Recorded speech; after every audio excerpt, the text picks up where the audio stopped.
know where I differ, and I've never said this like in as big of a in a public forum, in front of public one, forum two, on three, this. four, But five, six so cameras. for me, There's a lot of cameras here right now. this is why disclosure is so important. Is because for me, I don't believe that there are aliens, and I don't believe that there are interdimensional things. I believe that those are spiritual demons.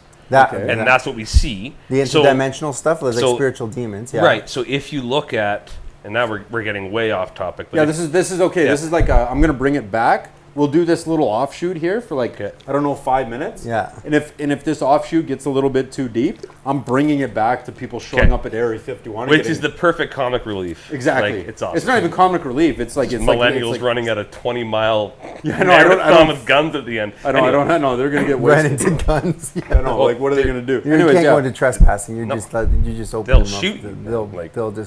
They'll just have a plane come through, and then everyone will just turn around and run the other way. way. Oh, yeah, that was a stupid Facebook stunt. Yeah. Okay, anyways, keep going. So, if we're talking biblically, and we're talking about the Great Deception, in Revelation we're told... Can you explain the Great Deception to the audience? Okay, so... Because this is deep. So, in the Gospels, Jesus is asked what to expect in the end times. And we're told more times than anything else to not let anybody deceive you, and that there's going to be a deception that comes around that if allowed will deceive even the elect. So even those that are very power? Studious, no, like the Christian elect. So those that are very studious, it'll kind of sway them out of their faith.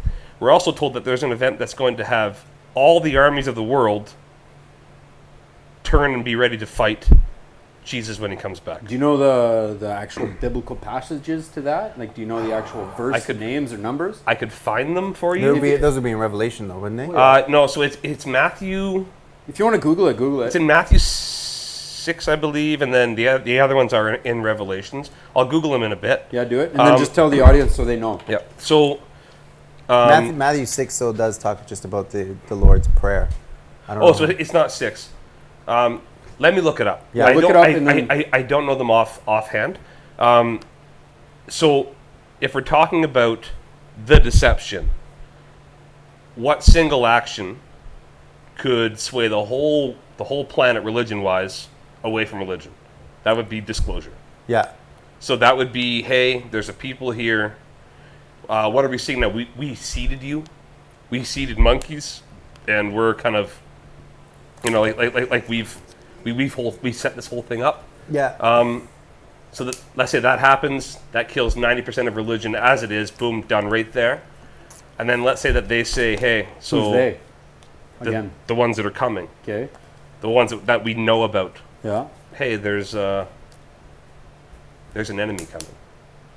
Well, now you have the whole Revelation set up where the militaries of the world are helping these people. Anyway, there's a big rabbit hole that you can get down. I don't think that we've seen any evidence for extraterrestrial life personally. Yeah. I don't know if we've seen anything more than what we can describe as black budget military ops.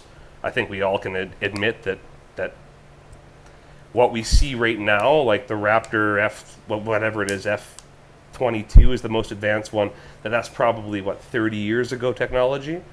They have things that can perform and look crazy, but they are ramping up. I have a theory. Imagine this: if because you mentioned that you're going to Black Ops, what happens if you run a Black Ops operation with special chemicals and stuff to get these vehicles to fly a specific way? It crashes, and when it crashes, the pilots in there are acidically burned or got some sort of weird... They look like aliens? No, they look like freaking aliens. And then they get them and they go, oh shit, and they got to pull them back in, and people, when they see them, they'll be like, oh man, that guy was all messed up. No, they know it's human. They do a DNA test and be like, yo, this the people that would know him would be human, but the guys that weren't involved in the inner circle, they would say, but like, what is that? Have you looked into the Roswell crash? The Oswald crash? Yeah. Yeah. So the weather balloon that then turned into... the crash with small bodies and crazy metal substances that you could crunch up and then let go, and they would spring back to their original form. And then the next day it was a weather balloon, and we just all forgot about it. So there's Okay, no so- they. so where's the where's they, your- the they just roll in and take it away, and they release their statement, and everybody just goes on their merry way.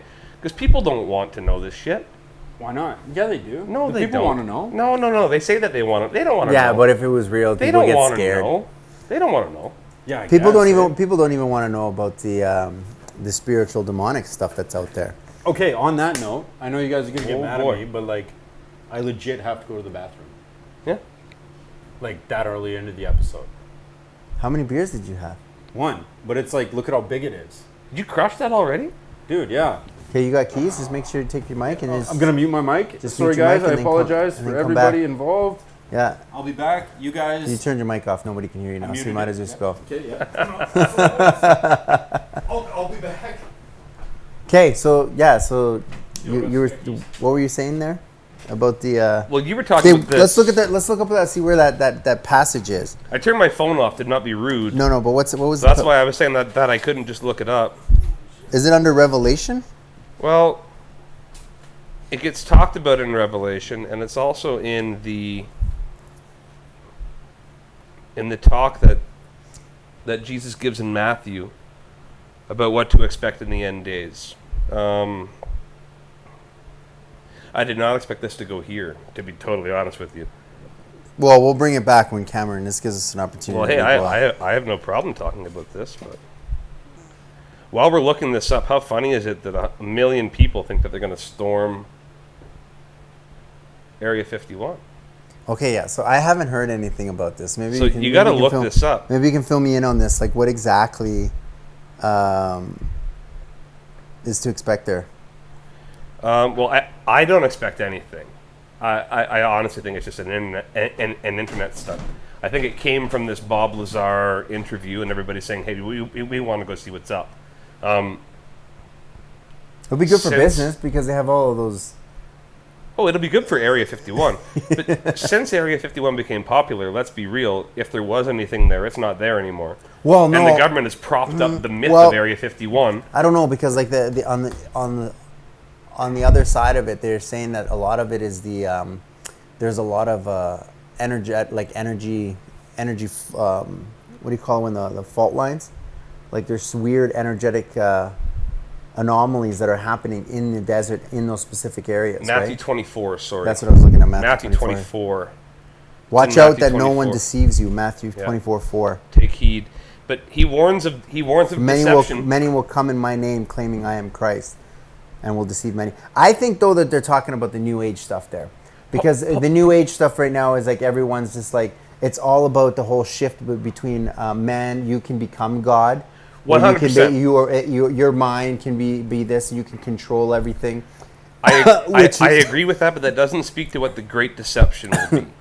And we're told that there's Well, that's a great hell of a deception right there. Like with people believing that they can basically control everything, and it puts everything, it takes everything out of God's control and puts it into Now, man's if control, and you- all of a sudden, that's when the deception happens. Because as soon as you turn your back to God like that, the temptations become higher, and you're be able to be flipped much easier. And if you can convince the population about that, that could lead to everybody going to war. See, that's my sticking point. Is there's something that has to happen that makes the armies of the world buy into this beast system. Yeah. I think the beast system is the deception. Mm-hmm. So maybe it all plays in. I'm not sure, but I don't think that there's aliens coming. So I think that Christians are going to have to make a choice. Yeah. Because I honestly think that we will see aliens. It's also funny too, like you talk about like where they seeded the monkeys and all this stuff.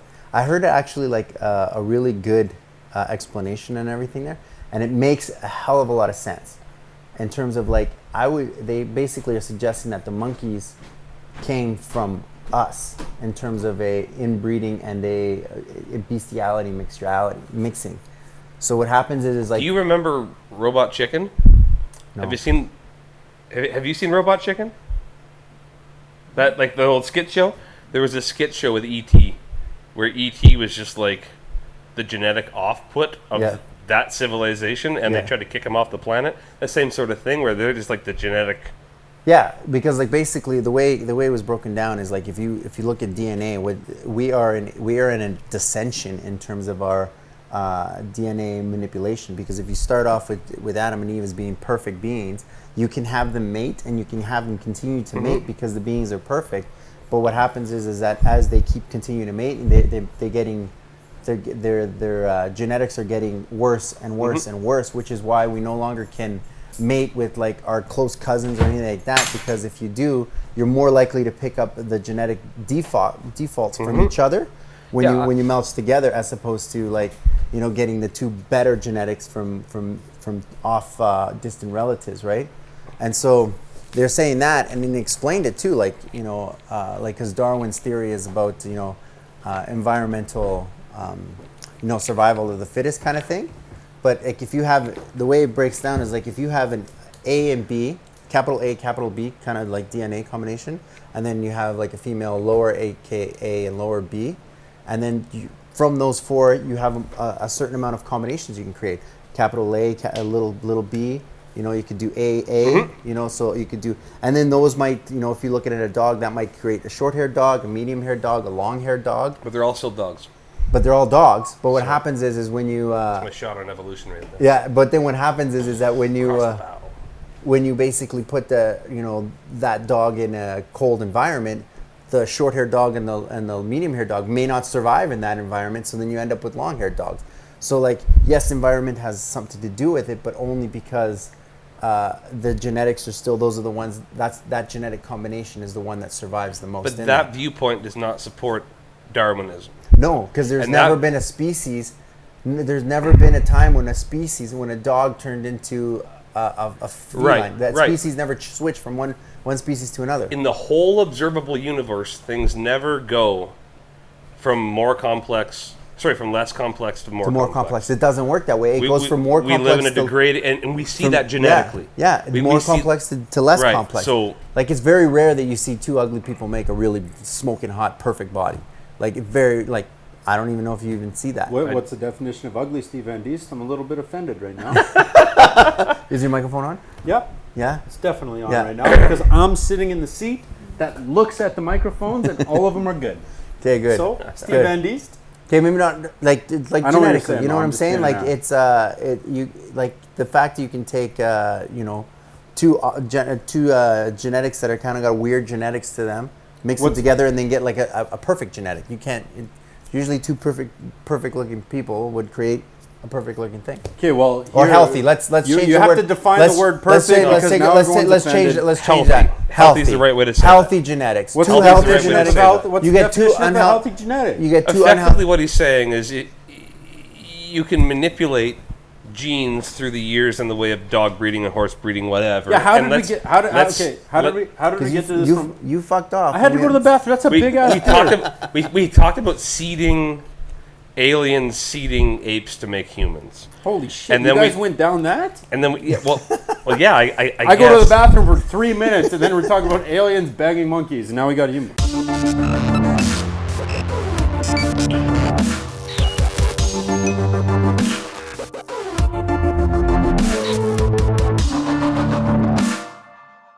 Hey guys, it's Cameron Barkey here with the Thought Exchange. I hope you enjoyed that clip. If you want to see more clips from this episode, just click right here. If you want to watch the episode its entirety, click right there. I'll see you guys there.